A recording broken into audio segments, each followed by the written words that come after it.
Les gars, c'est fort, c'est fort. Le capitaine Ibrahim Traoré, il vient de faire un discours fort et robuste. Le Burkina Faso est déstabilisé et ceux qui veulent déstabiliser sont en Côte d'Ivoire. Le capitaine Traoré fait aujourd'hui un constat clinique de la situation sécuritaire et, n'est-ce pas, du combat des impérialistes qui veulent déstabiliser le Burkina Faso. On écoute ensemble. C'est l'interview exclusive du capitaine Ibrahim Traoré. On écoute ensemble. Partagez la vidéo. Sous votre leadership, l'armée a acquis et continue d'acquérir des équipements et de matériel de guerre de pointe. Peut-on dire que nos forces combattantes sont maintenant équipées pour anéantir l'ennemi? Oui, l'équipement, nous allons continuer à nous équiper. Comme je vous le disais, on n'est même pas à 15% de ce que nous souhaitons. Dans ce mois de mai, vous verrez beaucoup de choses qui seront là et ça va continuer parce que sachons d'où nous venons, on vient de très loin et donc il faut préparer de sorte que les générations à venir ne connaissent pas ces situations. J'ai eu à le dire le 17 février, si je ne me trompe, en salle. Les gens ont peut-être maintenant compris comment est-ce que l'impérialisme a préparé nos armées pour pouvoir maintenant envoyer le terrorisme et voilà, déstructurer nos États et mieux nous exploiter. Je vous prends un exemple. J'ai parlé en 2020 de comment c'était. Si vous cherchez des militaires qui étaient en opération en 2019, à côté, dans la zone de Pensa, Kelbo, Tauremba et autres, imaginez pendant ce temps, on déployait des militaires 300 à 350 avec une centaine de Kalachnikov, peut-être une dizaine, une vingtaine de gilets. Ils sont là, beaucoup sont vivants, vous verrez. Donc défaut d'équipement. Et lorsque ils sont attaqués, les 200 et quelques, qu'est-ce qu'ils font? Ils sont obligés de courir. Et ça fait que les militaires même avaient surnommé les terroristes les monos, c'est-à-dire les moniteurs. C'est comme à l'école, les moniteurs venaient à 5 heures, vous réveillez pour faire le sport, courir. Donc quand ils venaient attaquer à 5 heures, c'était la course. Et lorsque vous perdez confiance comme ça, pour reprendre confiance, ce n'est pas évident. Donc l'équipement avait fait que l'armée avait perdu un peu le visage. Et vous voyez que les terroristes se plaisaient de filmer les militaires en train de courir. Et ils partent galvaniser leurs combattants avec, les recruter et vraiment les mettre moralement au top pour combattre. Aujourd'hui, nous voulons équiper l'armée pour que le soldat reprenne confiance en lui. Lorsqu'il sort, il doit avoir confiance. Déjà, avec le minimum que nous avons, mais vous voyez l'exploit qu'ils font. Ils n'ont pas peur d'aller vers l'ennemi, ça veut dire que les soldats n'ont pas peur. Donc nous allons continuer de fournir des efforts pour mieux nous équiper et faire face. Monsieur le Président, en plus des équipements et du matériel, il y a beaucoup d'efforts également qui est fait pour le recrutement des hommes pour combattre sur le terrain. Bien sûr, ça va de pair. Vous avez remarqué que nous nous trompions énormément. Ce que nous constatons, ce n'est pas ce qu'on imaginait. Ils sont nombreux et aujourd'hui, il faut le reconnaître, il y a beaucoup qui viennent de l'étranger pour combattre au Burkina. Dans les rangs des terroristes, donc des mercenaires qu'on prend et venir, il faut qu'on recrute conséquemment pour mailler notre territoire aussi. Vous êtes dans une dynamique de réorganisation de l'armée. À quel stade en êtes-vous avec cette réorganisation? La première phase, c'était la mise en place de ces unités organiques et combattantes-là, voilà, les bataillons d'intervention rapide, pour répondre et contenir la menace. Parce que lorsque nous avons fait l'évaluation, il fallait ce genre de force-là pour contenir la menace. Là-bas, nous pouvons dire, en tout cas, Dieu merci, nous avons fait un exploit au-delà de ce que nous imaginions. Voilà, nous avons pu former nous-mêmes ces bataillons d'intervention rapide, les équiper entièrement par, voilà, grâce au peuple. Donc, c'est la première phase. Les autres phases sont en train de suivre actuellement parce que les phases terrain et réorganisation doivent se suivre. Donc les forces seront bientôt relocalisées pour répondre donc à la situation présente. Donc la réorganisation va se poursuivre, d'autres types d'unités vont se créer et dans le cadre de l'AES aussi, il y a des forces qui vont être mises en place pour répondre à ces besoins-là. Justement, Monsieur le Président, vous étiez à Banfora, vous avez dit aux forces combattantes de se préparer à la guerre de haute intensité. Oui. Alors, faut-il s'attendre justement à d'autres réformes au sein des forces combattantes? Oui, des réformes, on peut le dire, c'est dans le sens de la réorganisation. Parce que, comme je l'ai dit là-bas, le terrorisme sera vaincu. Voilà, ces criminels qui se baladent à moto là seront vaincus. Mais il faut se préparer à d'autres types de guerres. Il y a la menace partout, que ce soit autour ou bien la menace qui peut venir de loin. Donc, dans ce cadre-là, c'est une guerre conventionnelle qui peut durer. Donc, il faut se préparer à une guerre de haute intensité. Il faut pouvoir combattre dans le temps et tenir sur le terrain pendant très longtemps. C'est un autre mode de combat.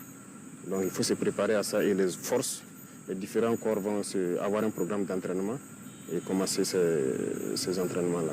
Des résultats tangibles sont quotidiennement engrangés sur le terrain, mais le phénomène du terrorisme semble avoir la peau dure dans certaines localités. Comment peut-on expliquer cet état de fait? Oui, c'est le terrorisme, comme vous le dites. Après le combat, les gens se rendent compte qu'il y a beaucoup d'étrangers dans les rangs. Donc, le Burkina, comme je le disais aux enfants, c'est le cœur. Donc, on cherche à broyer le cœur pour faire peur aux autres. Donc, nous sommes ceux-là qui devons accueillir le maximum. Donc, voilà pourquoi on se prépare conséquemment. Donc, c'est pas que c'est un phénomène nouveau. On s'attend à ça et on s'attend à pire que ça. Mais pour l'instant, je pense que on ne peut pas être en même temps partout. Comme vous l'avez remarqué, on ne communique pas beaucoup sur certaines choses, mais c'est zone par zone. Il y a des zones où on a mis beaucoup d'efforts qui sont presque à 100% conquises. Il y a des zones aussi encore où on est en train de remettre l'effort. C'est petit à petit. Nous allons reconquérir donc toutes les portions de terrain parce que en les regardant faire, il faut conquérir et savoir comment consolider. Justement, Monsieur le Président, vous avez parlé tout à l'heure d'acquisition de matériel. Beaucoup de Burkinabés ne comprennent pas. Ils se disent que nous sommes équipés, nous avons des drones de dernière génération, mais on ne comprend pas pourquoi le terrorisme persiste. Rien que ce 23 avril, il y a eu donc des attaques. Comment est-ce qu'on peut expliquer cet état de fait? Alors, nous avons acquis vraiment beaucoup de moyens. Ça, c'est une chose. Les vecteurs aériens, on a pu réussir à former en tout cas la plupart des pilotes déjà, parce que nous avons anticipé leur formation avant d'acquérir. Sinon, tout moyen qu'on acquiert, il faut former ensuite. Donc, il y a un temps mort. Mais actuellement, avec les vecteurs aériens, nous avons donc cette chance d'avoir déjà des pilotes. Ils sont en activité. Mais pourquoi il y a des attaques souvent? Il faut reconnaître qu'il y a certaines positions où les chefs d'éléments ne sont toujours pas au sérieux. Ils ne sont pas concentrés. Voilà. Et je disais la dernière fois, c'est comme l'effet de savoir qu'il y a quelque chose dans les airs. Ça fait que certains ne sont pas concentrés. De toute façon, on pourra les développer en long et en large. Ce sont des moments de... Certains ont laissé de la fragilité et l'ennemi a observé et il frappe un coup qui peut être dur. Voilà. Sinon, pendant que le 23 se passait, une opération importante venait de finir dans la zone de Gaïri, Bogandé, où les bataillons ont fait de bon travail. Mais c'est pendant cette phase que d'autres ont prêté le flanc. Parce que ce n'est pas parce qu'il y a des drones en l'air qu'il faut dormir. Ce que nous voulons, c'est qu'on puisse être alerté. Parce qu'actuellement, en permanence, il y a des drones dans le ciel. En permanence. On veut juste que les positions puissent dire, on les voit venir. Et beaucoup arrivent à le faire. Vous avez suivi Djibo. Ce sont les observateurs qui ont vu venir l'ennemi et ont alerté le drone qui est venu participer au combat. Vous avez suivi Touéné, Gawa, beaucoup de positions arrivent à le faire. Mais il y a certaines positions où malheureusement, lorsque vous entendez qu'ils sont attaqués, on est sous le feu.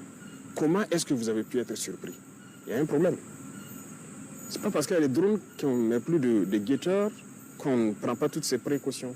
Donc là aussi, c'est des choses qu'il faut corriger et nous sommes là-dessus. Voilà, c'est des choses qui entachent la lutte, mais qu'il faille corriger. Il ne faut pas que les gens baissent la garde, croire que c'est fini. Il faut rester concentré. Voilà. Alors, Monsieur le Président, est-ce que ces terroristes bénéficient de complicité interne? Bien sûr, beaucoup. Beaucoup. Et la complicité interne, tout de suite, les cas dont je vous parlais, ceux-là qui ont été neutralisés, qui sont venus de l'étranger, qui partaient vers Mansilla, imaginez qu'ils sont passés par l'aéroport avec la complicité de quelqu'un. Parce qu'ils ont fourni tous les renseignements. Et les enquêtes ont démarré rien qu'hier. On va retrouver ces individus-là. Ils sont passés par la complicité des gens. Il y a des villages aussi qui sont complices, mais qui commencent à comprendre un peu. Dans l'armée, il y a des complicités. Voilà, il y a des fuites d'informations, beaucoup de choses. Et la complicité, sans la complicité, c'est difficile que l'ennemi soit renseigné. Donc même dans nos villes ici, il y en a qui sont là, des terroristes, qui les renseignent sur tous les mouvements, tout ce qui se passe, voilà. Il y a des complicités. Alors des complicités aussi concernant des velléités de déstabilisation de la transition? Oui, mais ça c'est logique et ça sera permanent.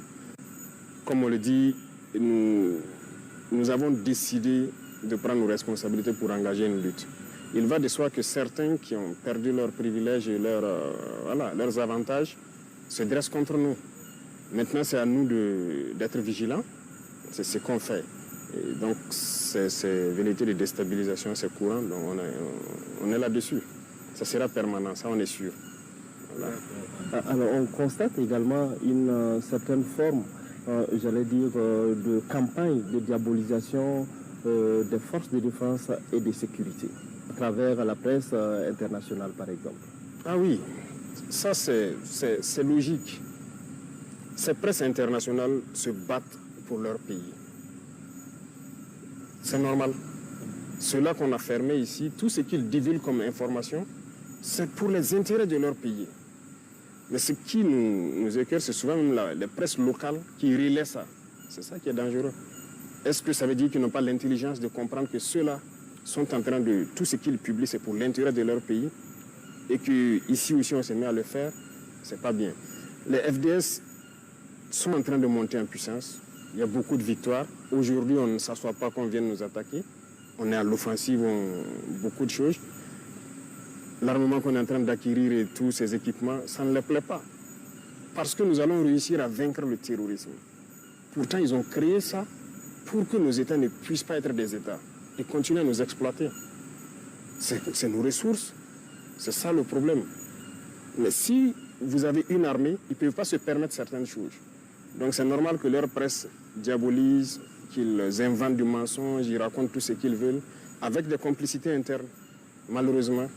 Voilà, il y a des individus ici pour 2 000, 3 000 euros, ils sont prêts à écrire du n'importe quoi, envoyer là-bas. Voilà, et puis ils vendent leur patrie. Et ce sont ces gens aussi qu'on combat, parce que ce sont des ennemis de la nation. Et c'est dangereux. Il ne faut pas aussi que nos presses se prêtent à certains jeux lorsqu'ils publient des choses là-bas.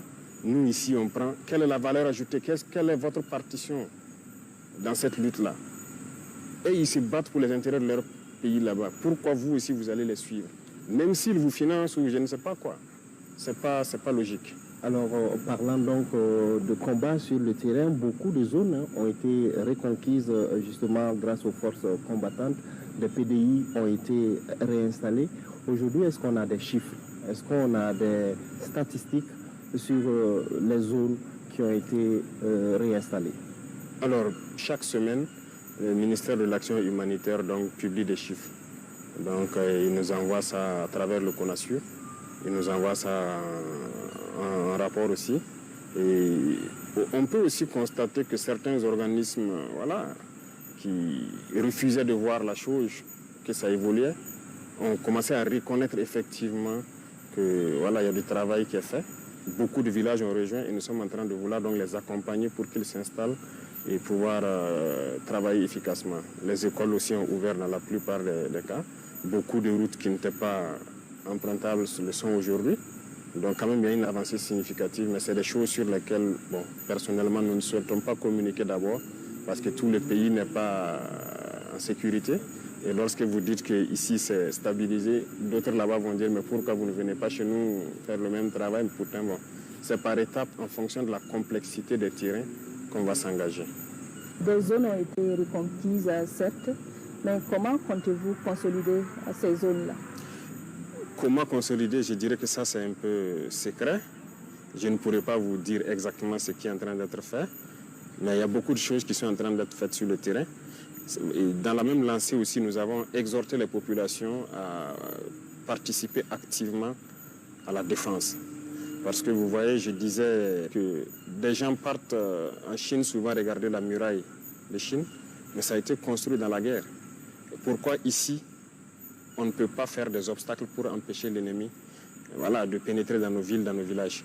Donc avec les chefs de circonscription administrative, partout où je passe, je leur dis donc de mettre les populations au travail avec l'appui de FDS pour définir des périmètres où l'ennemi ne doit pas franchir. C'est à eux de créer les types d'obstacles qu'il faut, d'organiser le terrain et d'être aux aguets. Parce que c'est des comportements que nous devons adopter. Même si le terrorisme finit, nous devons nous mettre toujours en posture de guerre pour toute éventualité. Donc, les autres leviers de consolidation, je ne peux pas vous les détailler ici. D'accord. Voilà, d'accord.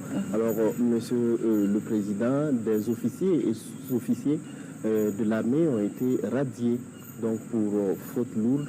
Peut-on en savoir davantage sur ces fautes?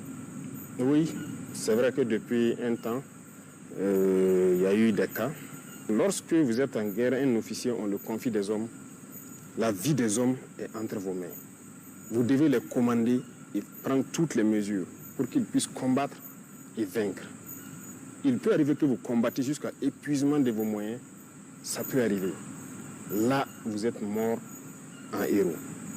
Mais lorsque l'officier ne prend pas toutes les mesures pour que ces hommes puissent combattre, les hommes ne sont pas... ils ne répondent pas d'eux-mêmes. Ils ont été formés pour exécuter des ordres. Je vais vous donner quelques exemples. Lorsque on a le renseignement de probables attaques, c'est diffusé. On peut avoir une zone. Et dans la zone, si on a plusieurs positions, on va les dire, il est possible qu'il y ait des attaques. Nous serons à côté. Il y a les drones qui seront pas loin, en tout cas à équidistance des différentes positions. Mettez-vous en alerte. Ça veut dire qu'il faut guetter. Et ça, c'est des cours que les officiers apprennent à l'école. Le poste d'observation, le poste de guet, tout le monde l'apprend. C'est toi, tu dois placer tes hommes à une bonne distance de ta base pour t'alerter quand on voit l'ennemi venir. Parce que l'ennemi pousse souvent ses motos, il ne va pas rouler. C'est rare qu'il roule venir. Donc, tu dois avoir un dispositif qui te permet de te renseigner. Et c'est à partir de ce moment que vous alertez à l'arrière. Aujourd'hui, toutes les positions ont minimum 2 moyens de communication, sinon 3. Et on a fait en sorte que toutes les positions soient en liaison directe avec le pilote de drone. Donc ils n'ont pas besoin de passer même par leur chef pour appeler le drone et dire « je vois ça, venez traiter ». Donc tout est réuni. Et autour, on a fait quand même une organisation du terrain pour permettre aux gens de combattre. On veut juste l'alerte. Ok, les guetteurs ont signalé ça. Et les avions vont intervenir. Et lorsque le renseignement est diffusé, et qu'on prend souvent le soin d'envoyer des missions, aller voir des dispositifs, vous dire d'aménager ça, de faire ci, d'organiser le terrain, vous ne faites rien. Un officier, vous ne dites pas aux hommes, il y a ce cours-là que tout le monde fait, l'OTC, organisation du terrain camouflage. On vous alerte qu'il y a une attaque probable dans la zone, vous ne faites rien. Et subitement, on apprend, on est sous le feu. Comment vous pouvez comprendre? Et regardez, depuis un bout de temps, c'est la journée. Djibo a été attaqué en pleine journée. Heureusement, ils ont vu venir. On a pu intervenir à temps. Regardez Solé. C'est la journée. On n'a pas été alerté. Pendant que le drone était à côté. Tankwalou, en pleine journée. Pas d'alerte. C'est le drone qui a vu lui-même. Taouri, en pleine journée. L'autre jour, le 23 dernier, Sanga, pleine journée. Il y a des choses qui font mal. Donc, quand les pilotes apprennent qu'ils sont à côté, 15-20 km, et on ne les alerte pas. Peut-être qu'ils sont en train de chercher ailleurs, parce qu'ils ont beaucoup de positions en même temps, et vous vous faites surprendre en pleine journée. Comment est-ce qu'on peut expliquer ça? C'est une faute grave. Vous avez sacrifié vos hommes. Un officier, il ne dort pas. Il se repose. Mais vous n'avez pas le droit de dormir. Et tout ce que vous commandez aux hommes de faire, ils vont le faire. Si l'homme n'exécute pas, vous les punissez. Jusqu'à la radiation aussi. Donc il y a des responsabilités et c'est lourd. Et les gens doivent se réveiller. On a eu des cas où des gens signalent l'arrivée d'ennemis. Les drones arrivent et ils les demandent donc c'est quel côté.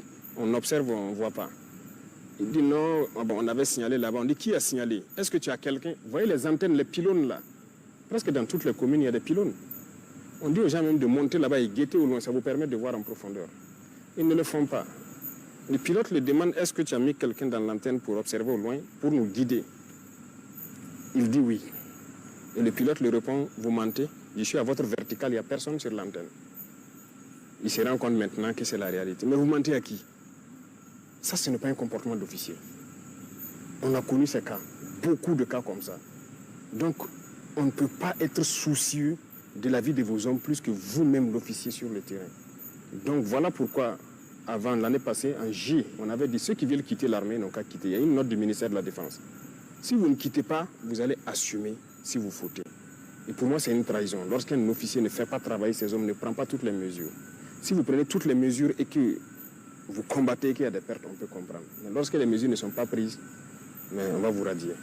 Ça sera sans appel, parce que vous n'allez pas sacrifier les enfants des gens inutilement. Monsieur le Président, ces radiations n'auront-elles pas un impact sur la cohésion du groupe? Et la mort. La mort de pauvres soldats là. C'est ça. Le soldat est fait pour exécuter. Et c'est à vous, l'officier, de le dire, va te poster ici, tu observes et tu me rends compte. Et l'officier a son poste, il écoute en permanence. C'est à vous, l'officier, de dire le matin, faites des obstacles ici. Si vous ne commandez pas, le soldat meurt. Ça entache plus la cohésion. Il faut assumer. Et c'est ce qu'on a reproché d'ailleurs aux gens dans le passé. Hein. Il faut être ferme souvent. Voilà. La guerre ne se fait pas dans le laxisme parce que ça se paye cash. Ça se paye cash. Moi, j'ai été sur le terrain. Les hommes qui ont été sur le terrain me connaissent. On peut me trouver dur là-bas, mais on s'entend très bien. On va combattre, mais on va revenir vivant. Il n'y a pas de cohésion dans cette hypocrisie. Non, non, non.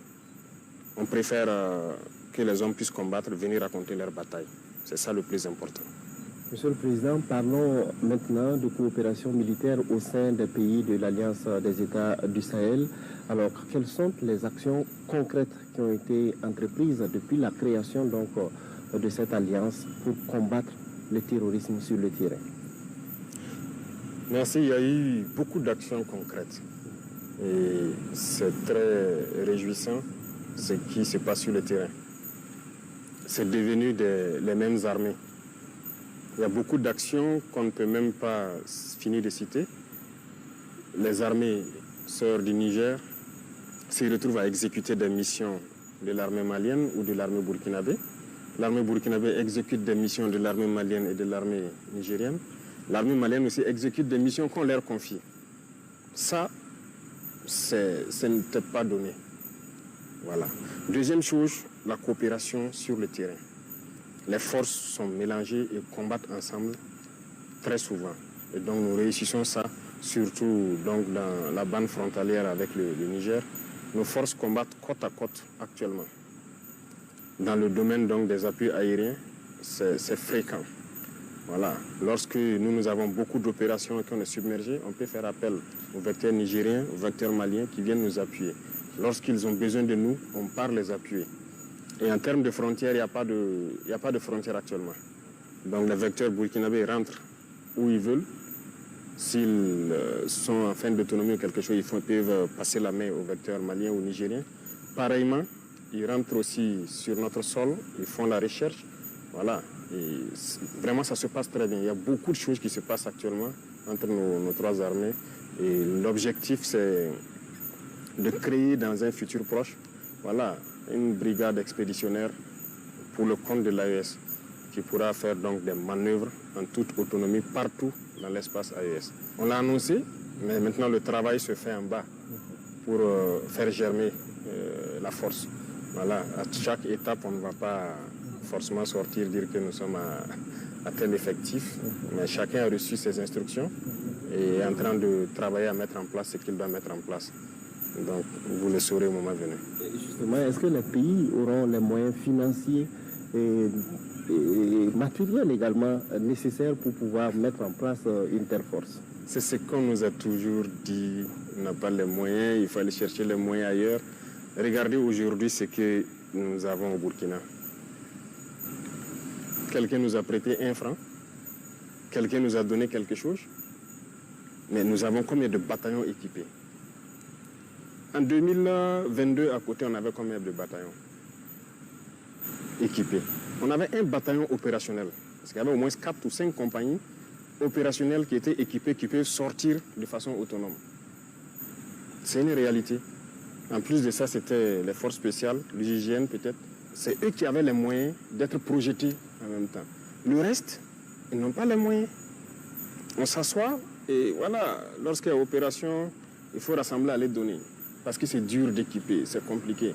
Ce n'est pas vrai. Si on gère bien, il y a la possibilité d'équiper.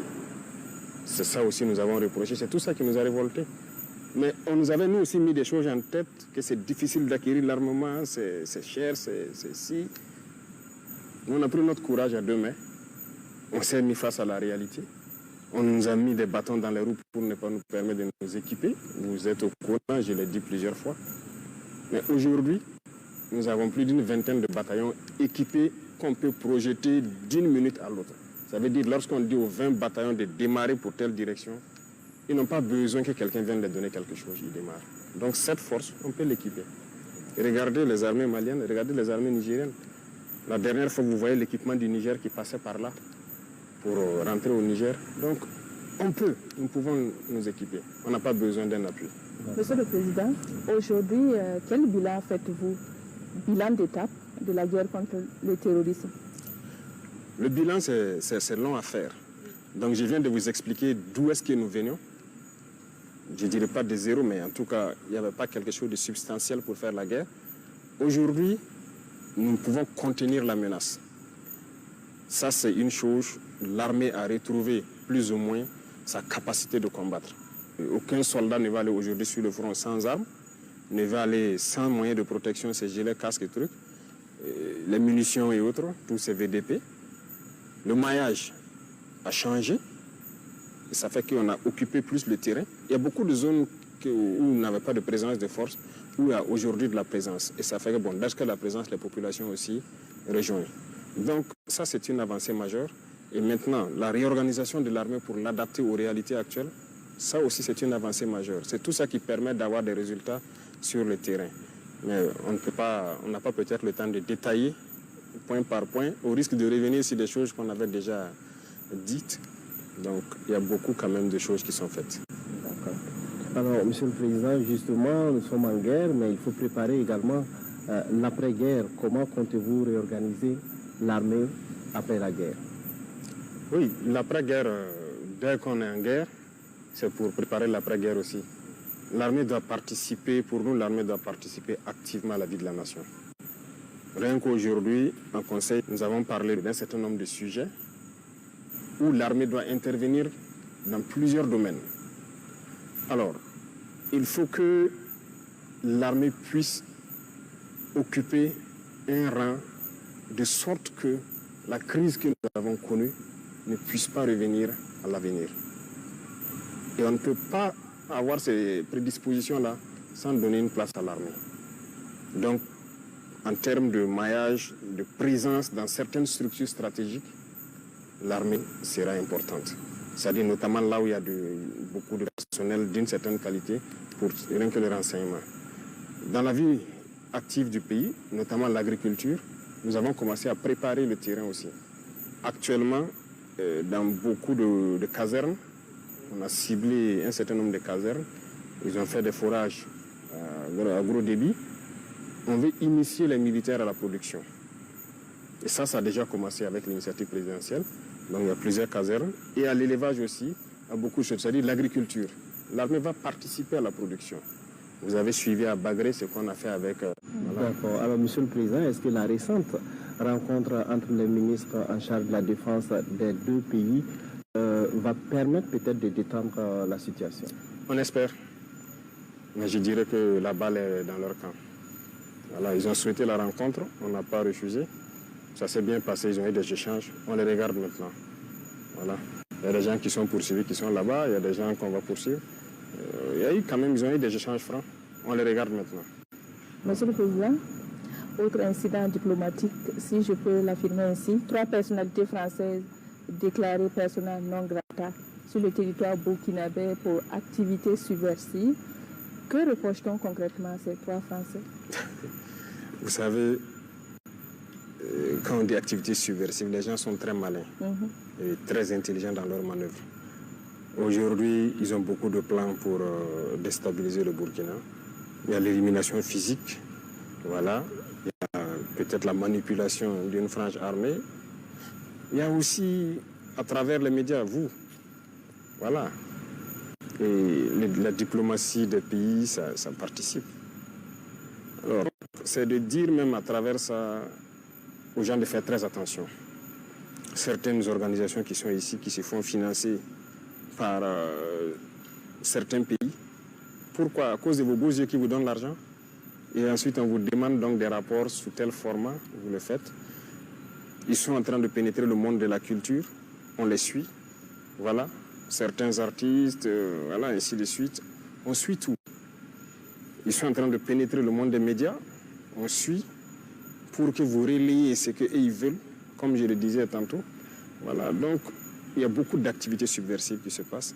Donc on n'est pas dupe et il faut que les gens arrêtent. Parce que vouloir manipuler le peuple pour les retourner, il faut qu'ils arrêtent ça. Ça sera difficile et nous n'aurons pas la langue dans la poche. Au moment venu, on va aussi expliquer au peuple ce qu'il y a. Parce qu'actuellement, c'est l'art de manipuler. Tout leur espoir, c'est de pouvoir manipuler la population, faire baisser la ferveur pour que le peuple ne soutienne pas la transition et qu'ils puissent atteindre leur fin. Et nous allons combattre ça. Alors, quelle appréciation vous faites des récents propos tenus par le général français Lecointre? Oui, nous avons suivi. Et ils préparent la mentalité de leur peuple au cas où ils doivent intervenir, venir physiquement ici pour qu'on combatte. Donc, ils ont commencé à préparer. Ce n'est pas maintenant. L'année passée, le président Macron a tenu certains propos. Moi, je m'attendais à ce que les journalistes débattent sur ça, éclairer la lanterne des Burkinabés, éduquer les Burkinabés. Parce que le journalisme, ce n'est pas juste critiquer le pouvoir ou voilà, donner des informations sur qu'est-ce qui ne va pas. Vous avez la chance d'être journaliste en temps de guerre. Il faut participer à éduquer le peuple, à éveiller le peuple, parce que nous avons un ennemi. C'est ceux qui veulent nous réduire à l'esclavage. C'est votre rôle de le faire. Voilà, ce général a fait sa sortie. Je ne sais pas jusqu'à aujourd'hui, est-ce que les gens ont eu des débats assez pointus pour expliquer à la population quel est l'objectif de l'impérialisme. Ils ne sont pas d'accord qu'on se décolonise. Ils veulent nous recoloniser. Le terrorisme est là. Ils savent qu'on va vaincre le terrorisme. Donc, ils se disent maintenant, si jamais on arrive à vaincre le terrorisme, il faut qu'ils se préparent pour venir physiquement nous recoloniser. Parce qu'ils ne sont pas d'accord qu'on soit décolonisé. Parce que c'est leurs intérêts. C'est à travers nous qu'ils vivent. Donc, c'est ça aussi. Il faut que les journalistes participent à ça. Maintenant, le débat ne se passe pas sur ça. Qu'on le veuille ou pas, on est en guerre. On doit chanter les louanges de nos soldats. On doit chanter les louanges de nos héros. On doit les accompagner. Et on doit expliquer au peuple ce que c'est que l'impérialisme, comment ils veulent nous coloniser, comment ils veulent nous maintenir dans la misère, pour qu'eux, ils vivent, pour que le peuple se réveille. Nous, on n'est pas là pour endormir le peuple et piller, faire ce qu'on a fait. On veut que le peuple se réveille, qu'ils comprennent qui sont leurs ennemis. Et ça, c'est le travail du journalisme aussi, dans ces temps de guerre. C'est l'histoire du Burkina qui s'écrit maintenant. Donc, je vous en prie, il faut faire un travail parce qu'eux, ils préparent l'opinion de leur peuple au cas où ils doivent intervenir, que le peuple les accompagne. Ah, c'est normal, il faut les coloniser. C'est du mensonge ce qu'ils racontent. C'est du mensonge. Mais l'objectif est connu. Nous aussi, il n'y a pas de problème, on se prépare encore.